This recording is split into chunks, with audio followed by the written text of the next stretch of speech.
আনন্দ বাংলা, আমরা নিরপেক্ষ নই, মানুষ ও সমাজের পক্ষে। নিবেদন করছে আরপি ক্লাব প্রাইভেট লিমিটেড এবং Leo, a large EV and solar innovation. সহ নিবেদক বারডোয়ান ইউনিটেক টেকনিক্যাল ইনস্টিটিউট, যে দেয় চাকরি ও ভবিষ্যতের গ্যারান্টি। পঞ্চমীর দিনেই পুজো বন্ধের নির্দেশ প্রশাসনের, মাথায় হাত পড়ল পুজো উদ্যোক্তাদের। পূর্ব বর্ধমান জেলার শহর বর্ধমানের সর্বমিলন সংঘের পুজোয় ঘটল বিপত্তি। নিষেধাজ্ঞা জারি হলো পূজা মণ্ডপের থিমে। জানা গেছে সর্বমিলন সংঘের পুজোর থিম ছিল মাতা বৈষ্ণব দেবী। থিমকে বাস্তবে রূপ দিতে তৈরি হয়েছিল 22 ফুটের পাহাড়, আর তাতেই জারি হলো প্রশাসনিক নিষেধাজ্ঞা। আজকে মিটিং হলো দু দফায়, আজকে দু দফায় মিটিং হলো। কি মিটিং হলো? মিটিং হলো প্রথম দফায় আমাদের একটু সর্বমিলন সংঘের আমাদের 22 ফুটের হাইটের ব্যাপারটা নিয়ে প্রশাসনিকভাবে আমাদের বারবার বারণ করেছিলেন। সেটা আমরা আবেদন করেছিলাম যাতে ওটা অ্যালাউ করা যায়, কিন্তু সেটা কোনোভাবে করা গেল না, কারণ ওটা খুবই অসুবিধা। কারণ সর্বমিলন সংঘের প্যান্ডেল এত ভালো হয়েছে, এবার হাজারে হাজারে মানুষের ওখানে সমাগম হবে। সেই অবস্থায় যদি ওই 22 ফুট ওপরে লোক ওঠে, যে কোনো সময় একটা দুর্ঘটনা ঘটতে পারে। তাই সেটাকে আমরা পুজো কমিটি, আমাদের সমন্বয় সমিতির আমাদের সুকান্ত আছে, আমাদের বিশুদা আছে সম্পাদক সর্বমিলন সংঘের, আরও পদাধিকারীরা আছে, আমরা সবাই মিলে প্রশাসনের কথাই মেনে নিলাম যে আমরা কোনোভাবে সর্বমিলন সংঘে যেভাবে চলছে পিছনের দিয়ে আমাদের ঠাকুর থেকে প্যান্ডেল দেখে যেতে হবে। ওপরে 22 ফুটের ওপর যেটা করা হয়েছিল সেখানে কাউকে এখন যেতে দেওয়া যাবে না, কারণ প্যান্ডেল করার পর কন্টিনিউ বর্ষা হয়েছে, মাটি ভিজা আছে, যে কোনো সময় একটা দুর্ঘটনা ঘটতে পারে। মানুষের কথা ভেবে হয়তো উদ্যোক্তাদের খুবই খারাপ লাগছে, কারণ এত টাকা খরচ করে এইভাবে করেছে, কিন্তু এইভাবে বর্ষা হবে এটা কেউ জানে না। সেই বর্ষায় মাটি নরম থাকার জন্য যে কোনো সময় প্যান্ডেলের খুঁটি নরম হয়ে যেতে পারে, আর অত লোক যখন উঠবে একটা দুর্ঘটনা ঘটতে পারে। যাতে দুর্ঘটনা না ঘটে তার জন্য প্রশাসন যে কথা বললেন সব পুজো কমিটি সেটা মেনে নিল। এবার যেভাবে চলছিল সেইভাবেই চলবে। জানা গেছে দীর্ঘ 3 মাস যাবৎ দিনরাত এক করে তৈরি হয়েছিল সর্বমিলন সংঘের পুজোর থিম মাতা বৈষ্ণব দেবী। হঠাৎই উদ্যোক্তারা খবর পায় তাদের পুজো মণ্ডপ ঘিরে জারি হয় পিডব্লিউডি সহ প্রশাসনিক নিষেধাজ্ঞা। সর্বমিলন সংঘ পুজো কমিটির সম্পাদক বিশ্বজিৎ মণ্ডল জানান, আমাদের বর্ধমানের অন্যতম পুজো সর্বমিলন সংঘ, সেই পুজো নিয়ে আপনার দীর্ঘদিন ধরে একটা সমস্যা সৃষ্টি হয়েছে।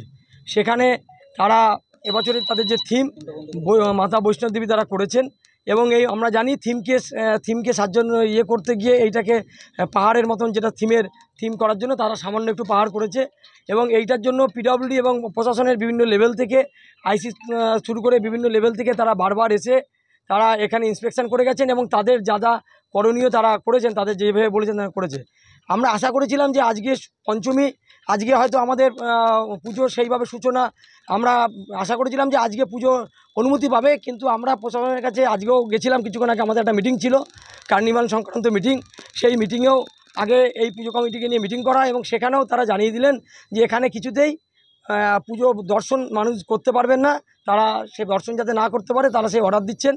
তো আমরা বর্ধমান দুর্গাপুজো সমন্বয় সমিতির পক্ষ থেকে আমাদের সংগঠনের দাবি যে এইখানে এই পুজো যাতে মানুষ দেখতে পায়, তার জন্য প্রশাসনকে যাবতীয় ব্যবস্থা করতে হবে।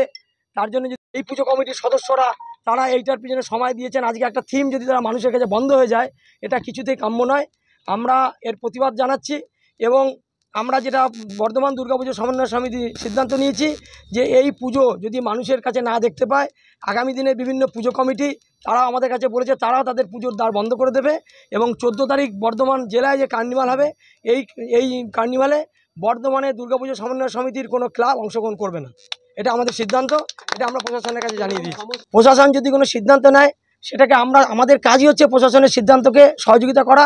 প্রশাসন এবং দুর্গাপুজো সমন্বয় সমিতির মাধ্যমে তাদের মধ্যে মেলবন্ধন করা আমাদের কাজ। তাদের বার্তা পুজো কমিটির বার্তা প্রশাসনের কাছে, এবং প্রশাসনের বার্তা পুজো কমিটির কাছে পৌঁছে দেয় আমাদের কাজ। আমরা বলবো না প্রশাসন সব জায়গায় যে তারা কোনোটাই মানবো না। আমরা প্রশাসনের সঙ্গে আমরা লড়াইয়ের আমাদের উদ্দেশ্য না। আমরা মায়ের আরাধনায় এসেছি, আমরা শান্তির প্রতীক। আমরা এখানে শান্তির বার্তা নিয়ে আমরা পুজোটা করি। বিভিন্ন পুজো কমিটি কি তাদের থিম দেখবে, সেখানে শান্তির বার্তা থাকে। আমরা একটা পুজোর যে বেসিক যে জিনিস, যে পুজো মায়ের দর্শন করতে পারবে না, সেখানে প্রশাসন যখন প্রতিরোধ করছে সেটাকে আমরা অবশ্যই সেটাকে মেনে নিচ্ছি না এবং আমরা এর প্রতিবাদ জানাচ্ছি। এবং এর প্রতিবাদ হিসেবে আমরা কিন্তু কার্নিভাল এবছর 14 তারিখ যতক্ষণ না প্রশাসন এই সিদ্ধান্ত প্রত্যাহার করবে, আমাদের আজকের যে মিটিং কার্নিভালে আমরা প্রত্যাহার করে বেরিয়ে এসেছি এবং আমরা কার্নিভাল করব না, এইটা আমরা প্রশাসনকে একদম সর্বত্রভাবে জানিয়ে দিয়েছি। প্রতি বছর প্রশাসনের পক্ষ থেকে ভিআইপি কার্ড একটা করা হয় সাংবাদিকদের বা পুজো কমিটিদের জন্য, এবারে এখনো পর্যন্ত ঘোষণা হলো না। দেখুন, ভিআইপি পাস নিয়েও একটা অস্থিরতা তৈরি হয়েছে। প্রতি বছরই একটা ভিআইপি পাস হয়, সেই ভিআইপি পাসটাকে আমরা মান্যতা দিই, যেহেতু জেলা প্রশাসন একটা জেলা পুলিশ প্রশাসন বললে সঠিক হবে, এবং বিগত কয়েক বছর ধরে জেলা বর্ধমান থানা থেকে সেই পাস করে, আমরা কিন্তু পুজো কমিটি সেই ভিআইপি পাসের মান্যতা দিই।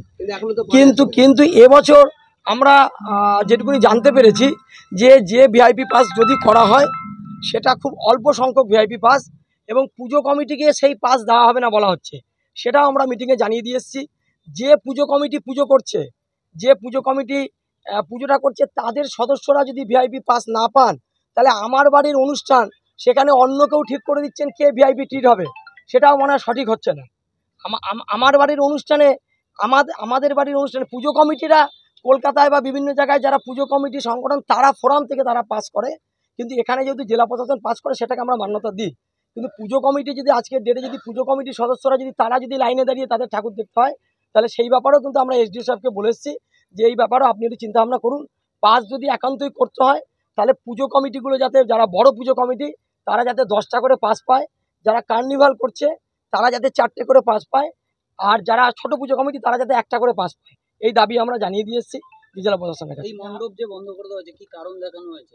যেটা ওনারা যেটা বলছেন। পূর্ব বর্ধমান থেকে দেবাশিস ঘোষের রিপোর্ট, আনন্দ বাংলা।